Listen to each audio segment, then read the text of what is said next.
दानम नमो आयरियाणम नमो झायाणम नमो लोये सव्वसाहुणम एसो पंच नमो यारो सव्वे पावप्यनाशनो मंगलाणम च सव्वे सिम परमं हवै मंगलम परमं हवै मंगलम।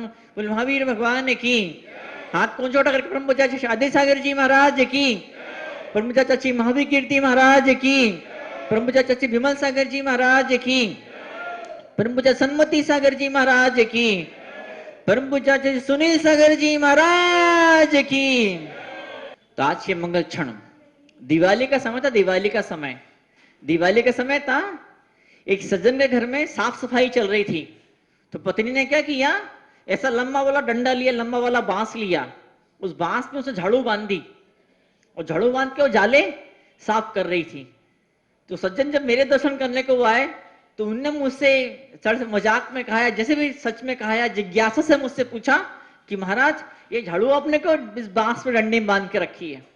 ये डंडा है और इसमें ये झाड़ू क्यों बांध के रखी है? मुझे देख, वो झाड़ू डंडे में बनती, बांस से बनती है तो मकड़ी के जाले साफ कर देती है। मोर के पंख डंडे से बंधते हैं तो कर्मों के जाले को साफ कर देते, कर्मों को राख कर दिया करते हैं। वहां तो जाले साफ होते तो उसे हिंसा का दोष लगता है, लेकिन यहां पर जब जाले साफ होते हैं तो इस हिंसा के दोष से इंसान निवृत्त तो बरी हो जाया करता है। तो आज मौका है, एक अवसर है, एक चांस है, हम सीखें कि कर्मों के जालों को कैसे साफ किया जाता है।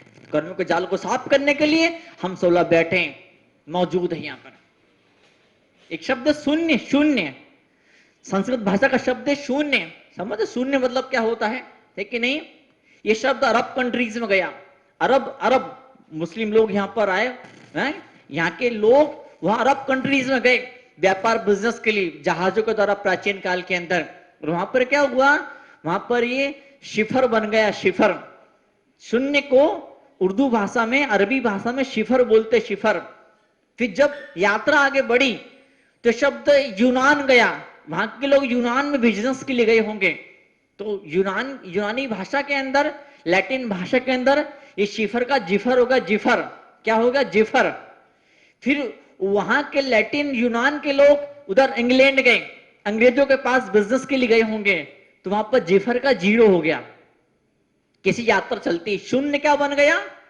शून्य पहले शिफर बना, शिफर से जिफर शब्द बना और जिफर से जीरो शब्द बन गया।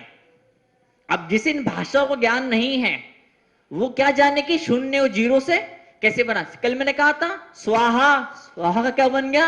हुआ, हुआ हुआ हुआ, स्वाहा स्वाहा स्वाहा, तो हुआ, स्वाहा का हुआ बन गया। तो क्या शून्य का क्या बन गया? जीरो बन गया। चीज वही है, शून्य का जीरो बन गया। ऐसा इंसान परमात्मा से शैतान बन गया। ये इंसान, ये आत्मा, ये शब्द लोक के जाने की बजाय संसार में भटकना और घूमना ऐसा आत्मा ने शुरू कर दिया।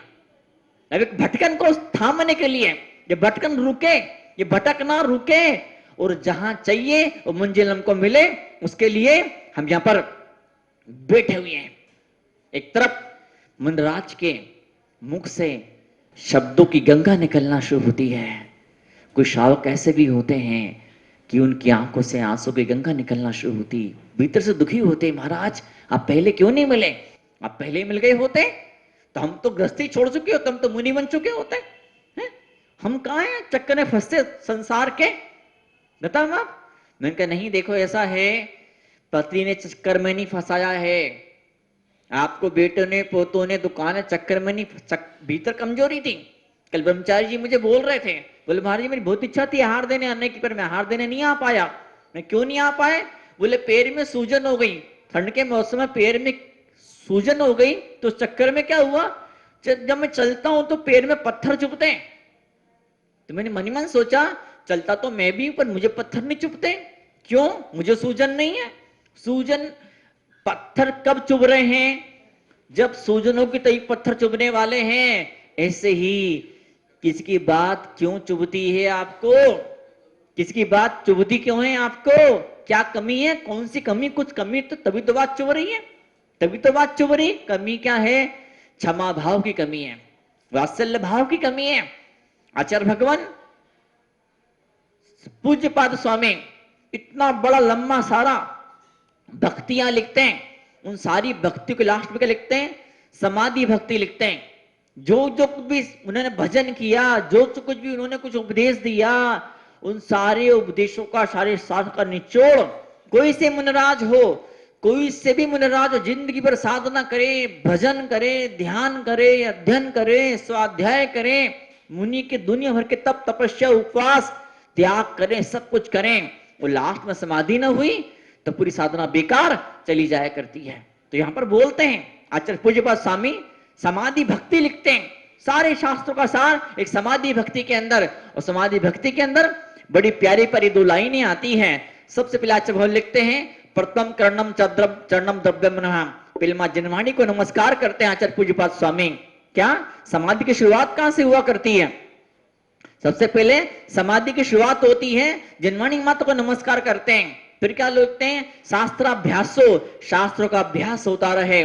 जिन पति नुक्ति, जिनेन्द्र घाट के चरणों में सिर झुकता रहे हमेशा, इस सिर झुकने के लिए बना है। इस सिर जिनेन्द्र घाट के चरणों में नहीं झुकेगा तो दुनिया के आगे शर्म के मारे झुक जाएगा। यहाँ अगला बोलते हैं संगति सर्वदार्य, जो आर्य पुरुष है, जो सज्जन है, जो धर्मात्मा है, जिनके दिल में दया के, प्रेम के, करुणा के झरने बहा करते हैं, जिनकी आंखें अच्छाई को ही देखा करती। दुनिया में हजार चीजें होती है, दुनिया में हजार चीजें होती हैं, लेकिन कोई चीज दिल में चुभती क्यों है? कोई चीज चुभती क्यों? किसी का स्वभाव, किसी का व्यवहार, किसी की आदत, किसी का उठना, किसी का बैठना, किसी का बोलना सालता क्यों है? दिक्कत क्यों होती है? पीड़ा क्यों होती है? ये दिल मजबूत नहीं बन पाया, भक्ति का अमृत आप नहीं पी पाए। सीमेंट आपके पास में होती है, अगर सीमेंट आपके पास में होती है तो सीमेंट आपके दीवारों को मजबूत बना दिया करती है। सीमेंट आपके दीवारों को मजबूत बना दिया करती है, भक्ति आपके दिलों को मजबूत बना दिया करती है। जब भक्ति से दिल मजबूत बन जाता है, जब भक्ति से, श्रद्धा से, भावनाओं से जब दिल मजबूत बन जाता है, कि कितनी गाली दे, कितने जूते मारे, कुछ फर्क पड़ता नहीं है। हम सोचते कर्म का उदय उस जीवी के बेचारे के, उसे कर्म का उदय है। अब देखो आपके बाथरूम के पाइप में से गंदगी निकल रही है, इसमें दुखी होने वाली कौन सी बात है? बताइए, इसमें दुखी होने वाली कौन सी बात है? वो तो पाइप है बना ही गंदगी निकलने के लिए है। गंदगी नहीं निकलेगी, गंदगी जम जाएगी। तो अगर बाथरूम के पाइप में से गंदगी नहीं निकलेगी तो क्या होगा? पूरा घर नरक बन जाएगा। इसलिए सोचो, किसी के मुंह से गंदगी निकल रही तो सोचो ये गंदगी निकल रही है, अब इसका दिल खाली होते चले जा रहा है, अब इसे गंदगी बाहर निकल गई है, अब भीतर इसकी पवित्रता पैदा होते चले जा रही है। तो आज गंदगी निकल रही, बाथरूम के पाइप में से कब तक गंदगी निकलेगी? क्या 24 घंटे और 12 महीने गंदगी निकलेगी क्या? बताओ कि इतना नहाते हैं क्या? इतना आप जाते हैं क्या? बताओ आप। नहीं, कभी तो ऐसा होगा गंदगी नहीं निकलेगी, कभी तो ऐसा होगा भीतर से साफ, अगर भीतर से बाथरूम साफ है तो पाइप से गंदगी निकल कर नाली में नहीं आने वाली है। तो उसी तरह से क्या होगा? जब इसका दिल साफ हो जाएगा, पवित्र हो जाएगा, निर्मल हो जाएगा, मुझसे गंदगी के झरने नहीं बहेंगे। आचार्य भगवान लिखते हैं शास्त्र अभ्यास हो, शास्त्र का अभ्यास हो, जिनेन्द्र भगवान के चरणों में नमन हो, आर्य पुरुषों की, सज्जनों की धर्मात्म संगति मुझे मिले, सद्वत्ता नाम गुण गण कथा, तपस्या की, त्याग की, चर्च की, आचरण की कथा मैं कहना शुरू कर दूं। बताओ आप कितनी बड़ी बात बोली है। तपस्या जहां पर हो रही है, त्याग हो रही है, भक्ति हो रही है, सेवा हो रही है, दया है, भावना है, वो शब्द मेरे मुंह से निकले, मेरा मन फोकस ना हो। कहां पर फोकस ना हो? दोषवादे च मौनम। किसी ने दोष किया है, किसी ने अपराध किया है, किसी ने पाप किया है और वहां आपका मन चले जा रहा है, तो वहां मन जाएगा तो सत्यानाश, बेड़ा गर्क होने वाला है। दोषवादे, दोष में किसी में दोष दिखाई न दे मुझे। और दूसरी बात क्या? वादे, झगड़े वाला मौका आ जाए, संघर्ष वाला अवसर आ जाए तो मौन हो जाओ। मैं 2 वक्त मौन का, 2 समय मौन का, मौन होने को, मौन होने के लिए 2 जगह बताइए। एक तो कौन सी जगह? कोई कुछ कर रहा है, मुझे कोई भाई कहीं का घपला घोटाला कुछ गड़बड़ हो रही है तो 4 मुख्य लोग होंगे जो नेतृत्व करने वाले लोग होंगे, जिनको बीड़ा जिन्होंने उठाया है, जिन्हें सामान्य जिम्मेदारी दी है, जो किसी पद पर बैठे हैं, वो सोचेंगे कि क्या गलत हो रहा है, क्या होना चाहिए, क्या नहीं होना चाहिए। पर 99% लोगों को आदत पड़ी फटे में टांग अड़ाने की। फटे में टांग अड़ाएंगे, फिर बोलेंगे कि अरे बाप रे ऐसा हो गया और वैसा हो गया। आचार्य भगवान लिखते हैं इसी तत्व सूत्र के अंदर, छठे अध्याय के अंदर 25 क्रियाओं के अंदर क्या लिखते हैं? एक क्रिया ऐसी है, किसी ने दोष किया हो, अपराध किया हो, और आपने दोष को, अपराध को प्रकट कर दिया, आपने बड़ा भारी पाप कर लिया। दोष को प्रकट नहीं करना चाहिए, दुनिया के सामने डंडोरा नहीं पीटना चाहिए। चार लोग मिले बैठे, उसे बातचीत की जाए, समझाया जाए, और साथ में जिद नहीं होनी चाहिए, अकड़ नहीं होनी चाहिए, ऐसा ही होना चाहिए। बताओ, आपका बेटा सुनता है क्या? आपका पति सुनता है क्या? आपकी पत्नी मानती है क्या? कुछ बातें ऐसी होती, जिंदगी भर रिपीट करते रहते हैं, ऐसा मत करो, वैसा मत करो, ऐसा करो, वैसा करो, फिर भी आपके अपने परिवार का व्यक्ति आपकी बात सुनता नहीं है, समझता नहीं है, मानता नहीं है। और तो और नौकर नौकर नहीं मानता है, और तो कुत्ता भी आपकी बात नहीं मानता है, जानवर तो आपकी बात नहीं मानते हैं। बताओ, चिड़िया आपकी बात मानती है क्या? चिड़िया आप पे कहने से चुप हो जाती क्या? चिड़िया कोयल आप पे कहने से कू कू करती क्या? वो चिड़िया, कोयल, वो जानवर, कुत्ते, बिल्ली, वो आपकी बात नहीं मानते, और आप चाहते पति मेरी बात मानना चाहिए। बताओ, ऐसे कैसे हो जाएगा? ये नौकर जोर से रो रहा था, नौकर जोर से चिल्ला रहा था, तो पूछा मालिक ने, क्या बात है, क्यों चिल्ला रहे हो? बोले हुजूर कुत्ता मर गया। खूब रोए, खूब रोए, खूब रोए। तो कुत्ते के मरने पे इतना क्यों रो रहा है? हुजूर आप समझते नहीं हो, साहब आप समझते नहीं हो। पहले कुत्ता था तो सारे जूठे बर्तन चाट चाट के वही साफ करता था, अब सारे बर्तन मुझे साफ करने पड़ेंगे। क्या बोले? अब सारे बर्तन बोले मुझे साफ करने पड़ेंगे। तो रो क्यों रहा है? और आप समझ क्या रहे हो? विश्वास के तार कहां से आपने जोड़ के रखे हैं? जहां से विश्वास जुड़ा हुआ है ना, जिन चरणों से, जिस आचरण से आपका विश्वास जुड़ा है ना, वहां से शक्ति मिलने वाली, वहां से आपको ताकत, ऊर्जा मिलने वाली, वहां से आपको कुछ ऐसा कुछ मिलेगा कि जो जीवन को सजा देगा, संवार देगा, खुशियों से भर देगा। और बस उसी विश्वास से विश्राम मिला करता है। विश्वास नहीं तो विश्राम नहीं मिलेगा। मन की भटकन रुकने वाली नहीं है। बताओ, सज्जन माला फिर रहे थे, कल देखा मैंने, क्या माला फिर रहे थे, ओम नमो जनानम, ओम नमो जनानम, बड़ा चमत्कारी मंत्र है ओम नमो जनानम। दुनिया भर की रिद्धि सिद्धियों को देने वाला है। एक कभी कोई अजैन आता है, मुझसे पूछता है महाराज जी कोई मंत्र बताओ, संकट है, मुसीबत है, बाधा है, विघ्न, दिक्कत है, परेशानी है, कुछ नहीं, ओम नमो जनानम का पाठ किया करो। अच्छा, फिर महावीर कीर्ति महाराज इस मंत्र को सबको बांटा करते थे, ओम नमो जनानम। उनकी बरसों तक सेवा जिन्होंने करी, सुमिनमल चोड़ीवाल, उनकी पूरी, उनके दादे परदादों ने, उनने खुद ने, तो उनने मुझे बताया था एक दिन, अब तो खैर रहे नहीं, कलकत्ता के थे, वो मुझे बताते थे।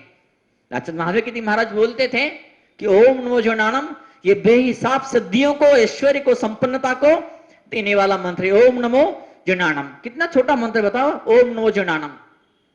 क्या दाने से दाने मिलते हैं? क्या माला के दाने से खाने के दाने मिलते हैं?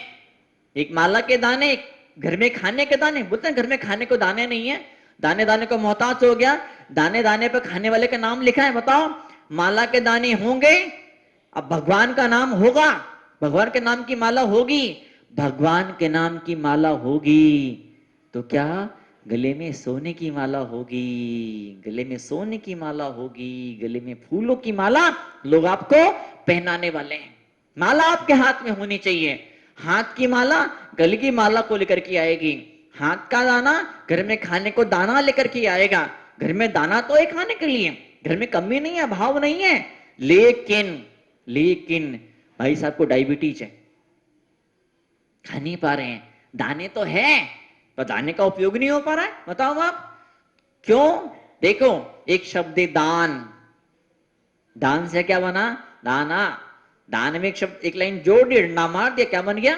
दान बन गया, दाना बन गया। हाँ, अगर दान नहीं है तो दाना भी नहीं मिलने वाला है। दान होगा तो दाना मिलने वाला है। क्या?